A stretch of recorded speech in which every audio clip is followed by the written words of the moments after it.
أعوذ بالله من الشيطان الرجيم. بسم الله الرحمن الرحيم. إن أصحاب الجنة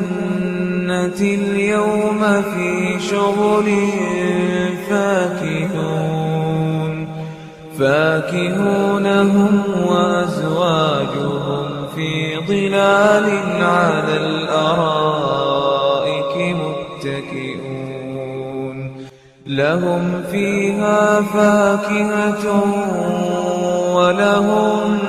ما يدعون سلام قولا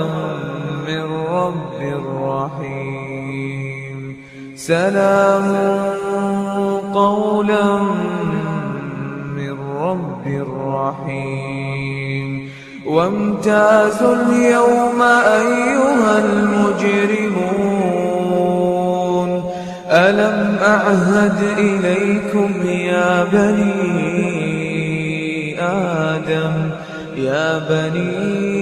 آدم ألا تعبدوا الشيطان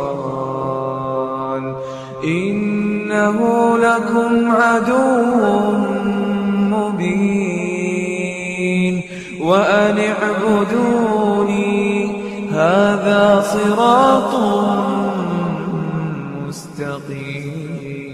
مستقيم ولقد أضل منكم جبلا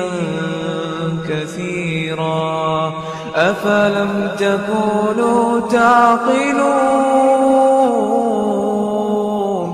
هذه جهنم التي كنتم توعدون اصلوها اليوم بما كنتم تكفرون اليوم نختم على أفواههم وتكلمنا أيديهم وتشهد أرجلهم بما كانوا يكسبون ولو نشاء لطمسنا على أعينهم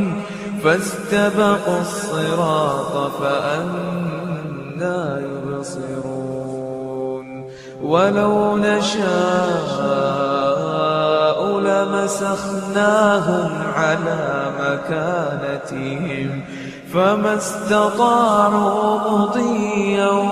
ولا يرجعون ومن نعمره ننكسه في الخلق أفلا يعقلون وما علمناه الشعر وما ينبغي له إن هو إلا ذكر وقرآن مبين لينذر من